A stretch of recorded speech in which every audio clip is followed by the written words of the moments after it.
Welcome to the next lecture on protein folding and denaturation. Before we start the understanding of protein folding and what we mean by denaturation, our first understanding will be about amino acids that construct proteins and the forces involved to fold a protein. The concepts that are going to be covered in this course involve peptide bonds, protein structure, and a part of protein folding that is going to extend on to the next lecture, which we will understand in terms of protein folding and protein denaturation in terms of the interactions involved in the structure of proteins. When we look at amino acids that constitute the building blocks of proteins, this is a structure that we looked at in our previous lecture, where we looked at in one of the previous lectures, where we tried to understand what we mean by an amino acid in terms of its structure. We have the amino group, the carboxylic acid group, and a specific side chain. Now, when we form the protein, we say that these amino acids are the building blocks of proteins. This means that the amino acids will combine with one another through what is called a peptide bond to form a dipeptide. Now, several of these amino acids will then form a polypeptide chain. It is this polypeptide chain that will then fold into a definitive pattern, and when it forms this folded pattern or folded structure, it will have what is called a native structure for the protein.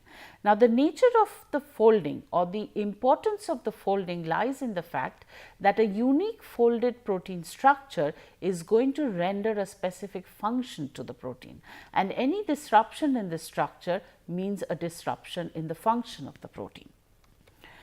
If we look at the different R groups, we had seen this slide before where we looked at the different R groups. So, this is the amino group, this is the carboxylic group, and the rest of the structure that is in black here is the side chain, which is true for all the specific amino acids that we have drawn here.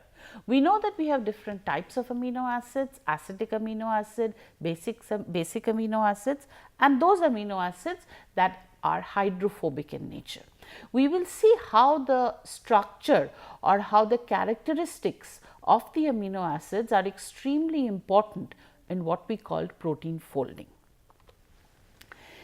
We are now going to look at the formation of the peptide bond. We mentioned that there are two amino acids that come together to form what is called a peptide bond. What do we mean by this peptide bond? When we have one amino acid, which you see here, we have the amino group, we have the carboxylic group, and we have the R group. Similarly, we have a second amino acid where we have the designation as a square R group and a circular R group, just to give a distinction between the structures.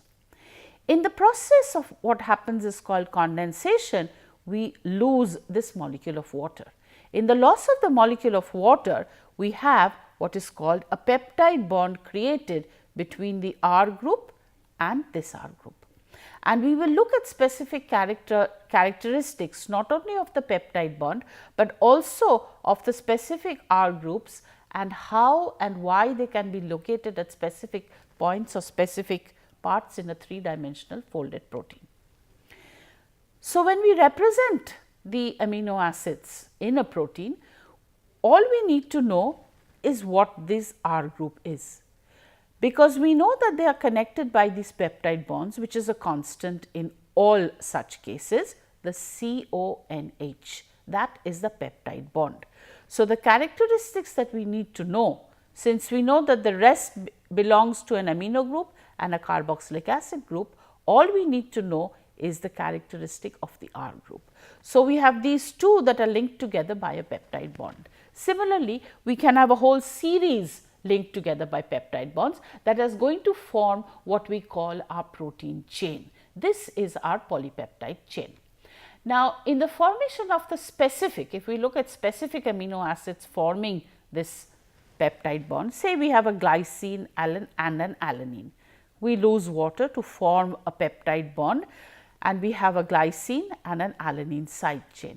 If we add another amino acid residue, the cysteine residue, we will form a tripeptide. Similarly, as I mentioned in the previous slide, we can have a continuation of this and we will have a polypeptide.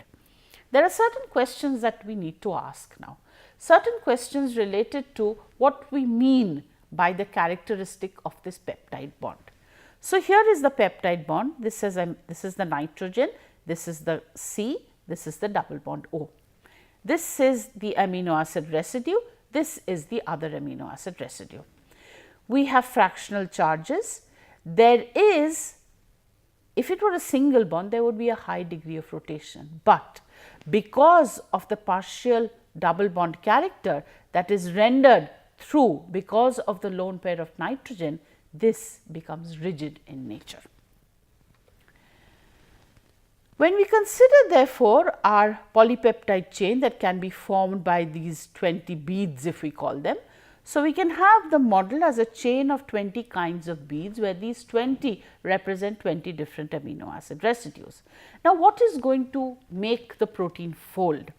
What we have here is we have different characteristics of the structures of the side chain residues. What do we have? We can have hydrophobic type.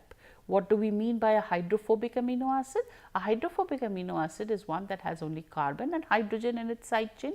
If it is so, this would tend to be away from the water. So, what would happen? It would tend to be what is called in the core of the protein. We will look at this in a bit more detail in the next lecture. But one thing we need to notice here is, if we go back to a previous slide and just look at the specific peptide bond formation, you will notice that it starts off with the amino group and it ends with the carboxyl group. What happens again when we have the addition of another amino acid residue? Again, this is the first amino acid residue and it continues in this fashion. So, if we look at the specific chain, the direction of the chain can be known, because we know that the peptide bond is formed between the COH and the NH2 of the next amino acid. So, the beginning of the protein is known as the amino terminus and the end of the protein is known as the carboxyl terminus, and the polypeptide that occurs in nature and folds into a definite three-dimensional structure is called a protein. The general types of proteins that we know are globular proteins, which are more or less shaped like this, which will have on the surface mostly hydrophilic type of residues. These are the one letter amino acid codes that we have. The nonpolar in a globular protein is likely to be in the interior. Why? Because they are hydrophobic in nature and they do not want to be in contact with the solvent. On the other hand, if it is a membrane protein that interacts with the lipid bilayer you know, where we have the fatty acid chains which are hydrophobic in nature. So, any interaction between this protein and this would be hydrophobic in nature. So, in this case the surface, the lipid anchoring ones would be the nonpolar type. For a globular protein, again the polar charged amino acid type is going to be at the surface or at the catalytic sites of the protein, whereas in the membrane protein they are form the hydrophilic core. Now, this is a very smart way, because then we could have, if we have a transmembrane protein as we know and we have a hydrophilic core, then that will allow the transport of ions from the inside to the outside of the cell or from the outside to the inside of a cell. And the polar neutral amino acid residues are involved mostly in hydrogen bonding, where in the membrane protein they form part of the channel, and in the globular protein they are involved in the extensive hydrogen bonding network that is present in proteins that holds the protein structure together. So, the covalent bonds that we have in proteins are the peptide bonds. Apart from the peptide bonds, the other covalent linkages that are present in proteins are the disulfide linkages between two cysteine residues. Can all polypeptides be called proteins? The answer here is no. Proteins have a specific function and a definite structure. All proteins are polypeptides because they are formed from the amino acid residues through the peptide bonds. But when the polypeptides itself, they do not have any structure associated with them and hence do not have any function, but increasingly there is research going on in intrinsically disordered proteins, which is a separate topic and beyond the purview of this course. But an understanding here would tell us that the polypeptides that we are concerned with in general fold into a 3-dimensional specific unique structure which has a definite function. We then call it a protein of interest. This is the native 3-dimensional structure of the protein that has a function. If we look at the protein architecture, what do we mean by protein architecture? Protein architecture is the way the protein folds, what the protein looks like, and how we can assess it when we consider the unfolding or what is called the denaturation, which will be the topic of our next lecture. If we look at the specific different types of primary structures with 3 amino acid residues, let us consider the first amino terminus residue. This could be 20 of the different amino acid residues, the common essential amino acid residues. There are 20 possibilities for the second. There are 20 possibilities for the third, which means there are many possibilities of proteins that can form with the 20 common amino acids that we know of, and there is no limit to the length or the type or how the amino acids link to one another.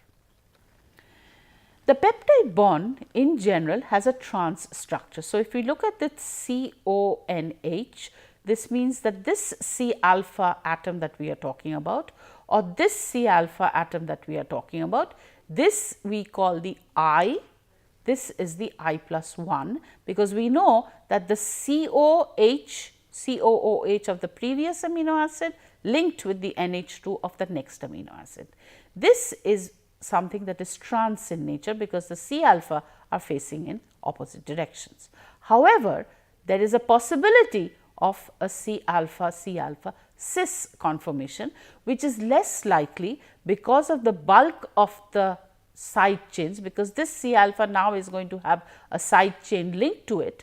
So, if we have a side chain linked to it, there may be steric interaction, which means that the trans conformation is observed to a much larger extent than the cis conformation. Another unique amino acid or rather amino acid is the proline, where it folds upon itself in forming the peptide bond, and as such what happens is it has a steric hindrance inherent to it. The torsion angles are another very important part. The one marked in dark here, as I mentioned, because of the lone pair on the nitrogen, this has a partial double bond character, which means there is restricted rotation about this because of the partial bond character associated with it. We have in addition here specific torsion angles, the psi angle and the phi angle between specific atoms in the residue. We will look at this a bit more when we are talking about rotation about the C bond here, that is the psi angle. Rotation about this, which is restricted, is called the omega angle. Rotation about the NC bond here is called the phi angle. Now, this is important in the geometry of the molecule, because it gives us interactions possible favorably with, for example, if this amino acid residue preferably has an interaction along this side of the protein chain, then what is going to happen, or the protein structure, there is going to be a specific rotation that allows the side chain to form a specific interaction. So, we have the polarity of the groups, the characteristics of the amino acid residues that are going to result in a specific structure of the protein, which we will see in more detail later on. So, the physical properties of the protein influence stability, and where does this come from? It comes from the inherent property of the amino acid residues, because the amino acid residues themselves are involved in electrostatic interactions, in hydrogen bonds, in disulfide linkages, and in volume constraints that give a specific characteristic to the geometry of the protein that can be involved. Another very important interaction is, or rather another very important property of the amino acid is the hydrophobicity, where there is a specific hydropathy index for the side chains that actually mention how hydrophobic a specific amino acid residue is.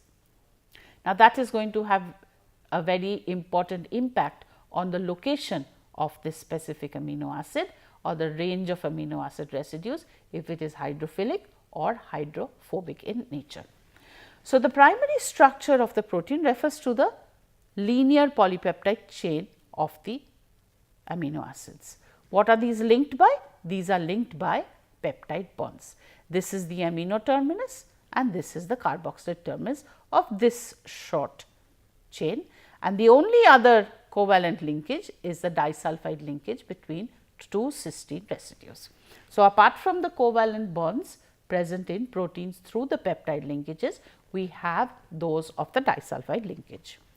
For example, if we look at the sequence of amino acids in lysozyme, this is the primary sequence. All we need to know is the type of amino acid side chain. What amino acid residue, because we know how these are linked to one another based on the peptide bond.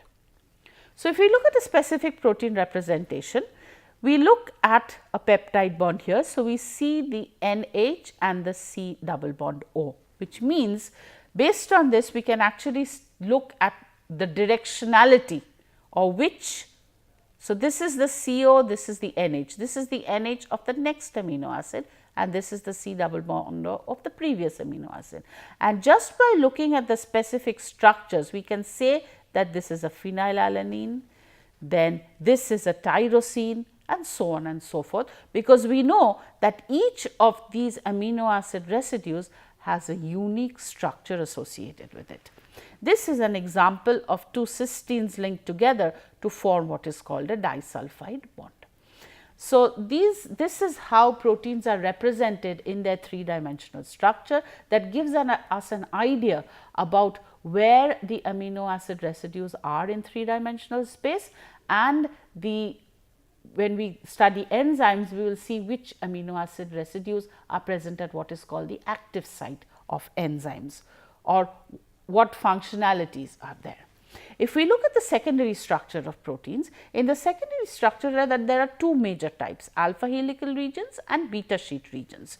We see this is just a typical alpha helix representation, a typical beta sheet representation where these are called strands, beta strands. They can be parallel to each other or they could be anti-parallel to one another, but these form the beta sheet and they have characteristic patterns in what is called hydrogen bonding. The secondary structural elements or the secondary structure components of proteins are held together by hydrogen bonds. Other classifications are turns and loops and specific regions. The hydrogen bonds between the CO of residue N and the NH of residue N plus 4. This forms a characteristic that is seen in the alpha helices present in protein. These are all characteristics of alpha helices. There are 3.6 residues per turn, which means this is a typical alpha helix. What is called, when we look at the shape or how it is represented, we look at a right-handed helix in this fashion.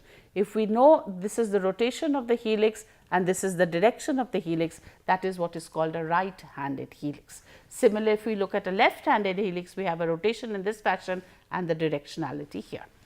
Now, sometimes mostly these alpha helices can have an amphipathic characteristic, which means that part of it is hydrophilic in nature and part of it is hydrophobic in nature.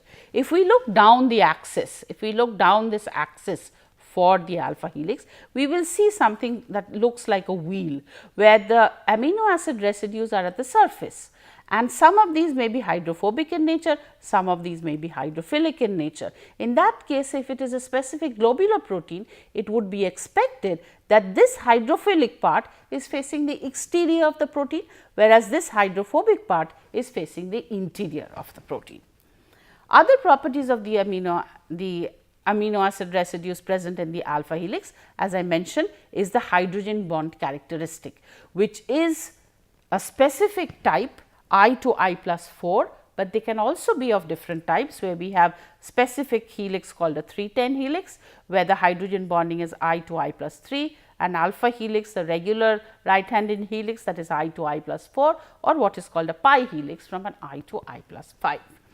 Now, if we look at the properties of the beta sheet, in this case also the strands, as I mentioned, they could be parallel to one another, they could be anti-parallel, they have specific phi psi angles to them, and again they have hydrogen bonding that is between the different strands.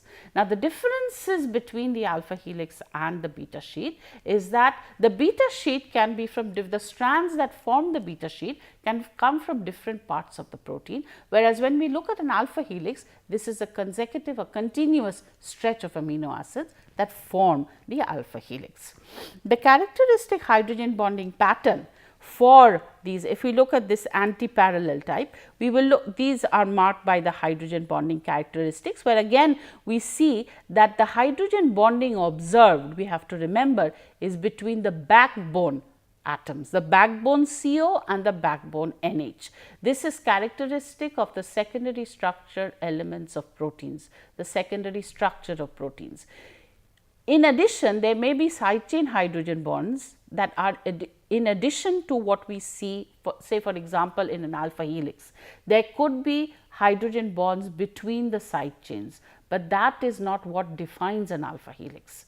The I to I plus 4 is the characteristic definition of a hydrogen bond for a regular alpha helix, and the NH, the CO NH, again hydrogen bonding pattern, which you will see for specific type for an anti-parallel, a specific type for a parallel, where the hydrogen bonds are indicated by the red lines here for the anti-parallel strands and by the blue lines here for the parallel strands.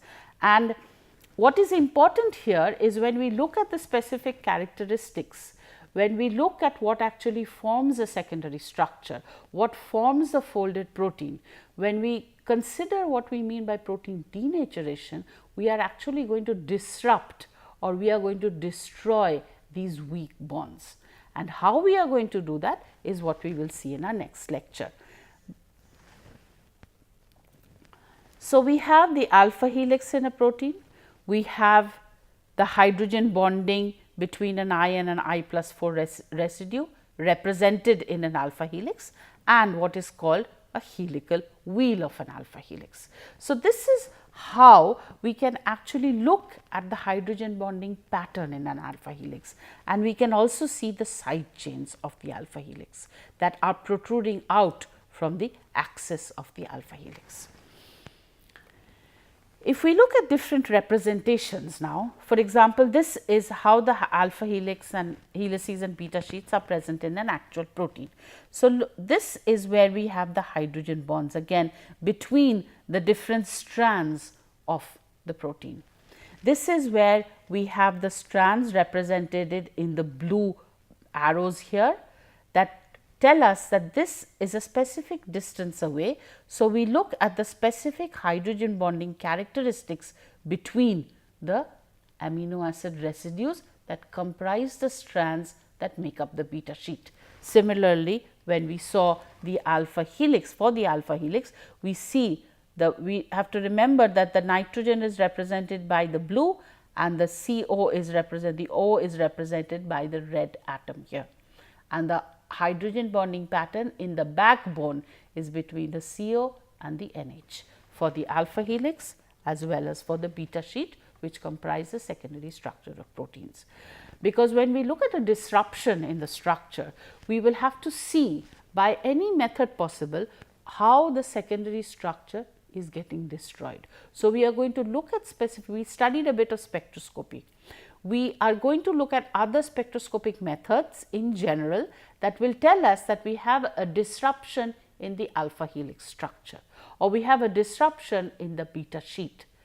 This means that the hydrogen bonding between the strands in the beta sheet or the hydrogen bonding between the I and the I plus 3, I plus 4 or I plus 5 residue is being destroyed, being disrupted by certain chemicals, certain characteristics that we are going to look at.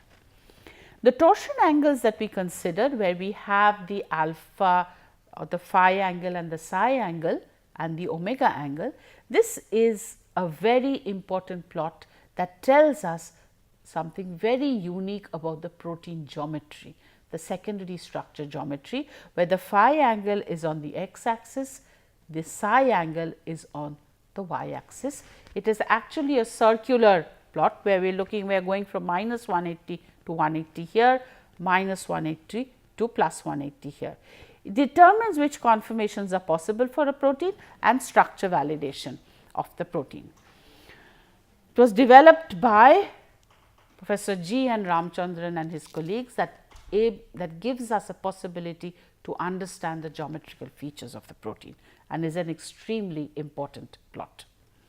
The specific conformations are given for the alpha helix, the different types, the left-handed helix, the 310 helix, pi helix, the beta sheet, parallel and antiparallel.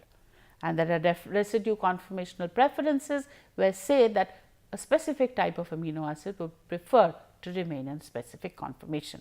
So, if we look finally at a protein representation, the beta sheet represented like for this part, the turns that actually form the linkers to the beta sheets and the alpha helix, and the alpha helix represented like this. This gives us a complete protein structure, which is ribonuclease A, which has a specific protein data bank identifier 1FS3. The references that we have considered here are specific books that will have the basics of protein structure, and how they are, the stability and their folding is something that we will continue in our next lecture. So, what we do understand is that amino acids make up the polypeptide chain, the building blocks of proteins. There are different levels of protein structure that exist. We will be looking at the tertiary structure and the specific folding characteristics and the fold forces that actually hold the protein together in our next lecture, and the native form that folds to form the three-dimensional structure that is functional in nature. Thank you.